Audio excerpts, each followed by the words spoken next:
ابراہیم علیہ السلام کے مہمان فرشتے تھے جو فلسطین کے علاقے میں تشریف لائے۔ ابراہیم علیہ السلام کا گھر ادھر ہی تھا۔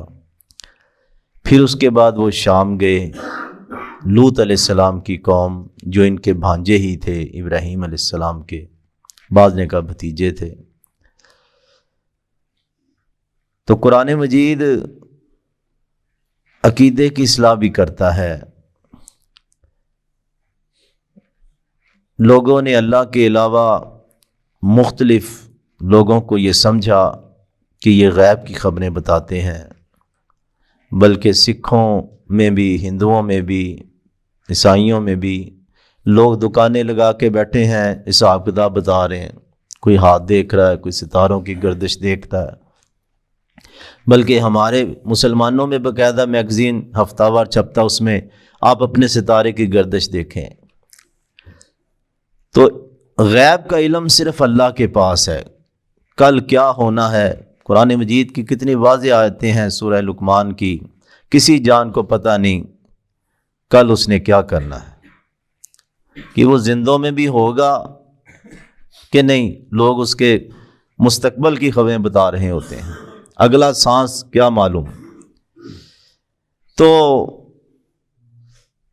مسلمانوں کے اندر بھی، یعنی کہ حالانکہ قرآن مجید میں ہر نبی کا ایک واقعے پہ بندہ غور کرے،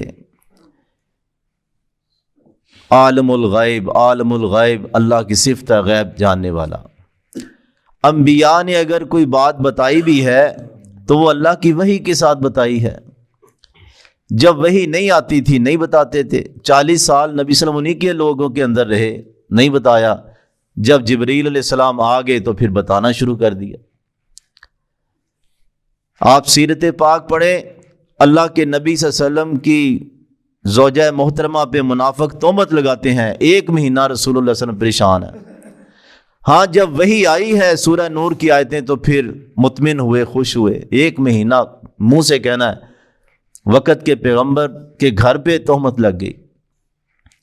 40 صحابہ، 10 صحابہ کے گروپ لوگوں نے دھوکے سے منگوا کے شہید کر دیے۔ رجیع کا واقعہ، بحر معونہ میں 40 صحابہ دھوکے سے، جی ہمارے علاقے میں تبلیغ کی ضرورت ہے، بندے دیجئے۔ آپ نے چن چن کے ہیرے دیے، انہوں نے جا کے کاٹ دیے۔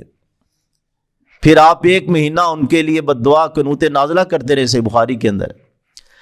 تو عزیز بھائیوں، سیرت پاک پڑھنے والا، قرآن مجید پڑھنے والا بھلا یہ اپنی قسمت معلوم کرا سکتا ہے۔ اچھا، جن لوگوں سے لوگ حساب لگواتے ہیں وہ اپنی اینک خود ڈھونڈ رہے ہوتے ہیں، چابی ڈھونڈ رہے ہوتے ہیں۔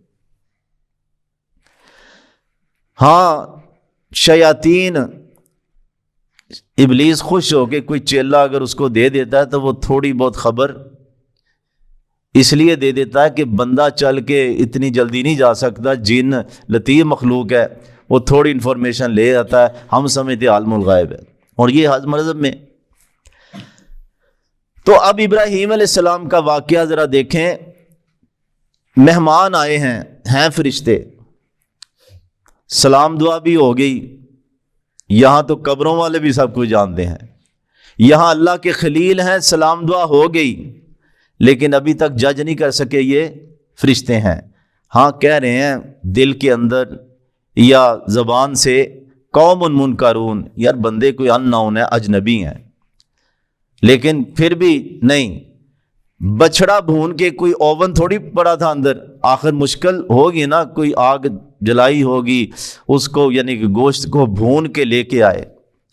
اچھا رکھ دیا، پھر بھی دیکھا یار شروع نہیں کر رہے، فقربہ الیہم، تھوڑا سا اور ڈش آگے کر دی،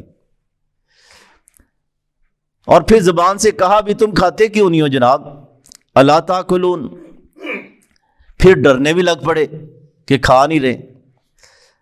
فرشتوں نے کہا ڈریے مت، ہم بشرہ بغلام علیم، خوشخبری دینے آئے ہیں۔ جو غیب جانتا اسے خوشخبری کی کیا ضرورت ہے، وہ تو پہلے جانتا ہے، اسے تو خوشخبری، اسے تو پہلے معلوم ہے کہ اب اتنے سال بعد بچہ ہو جائے گا۔ اللہ اکبر۔ تو اس لیے مکمل علم اللہ کے پاس ہے۔ یہ عقیدہ رکھنا کہ یہ میری قسمت بتا دے گا، یہ حساب کر دے گا، ایسا نہیں ہے۔ پھر ابراہیم علیہ السلام کا یہ سوال، فما خطبکم، بھئی تم کس لیے آئے ہو؟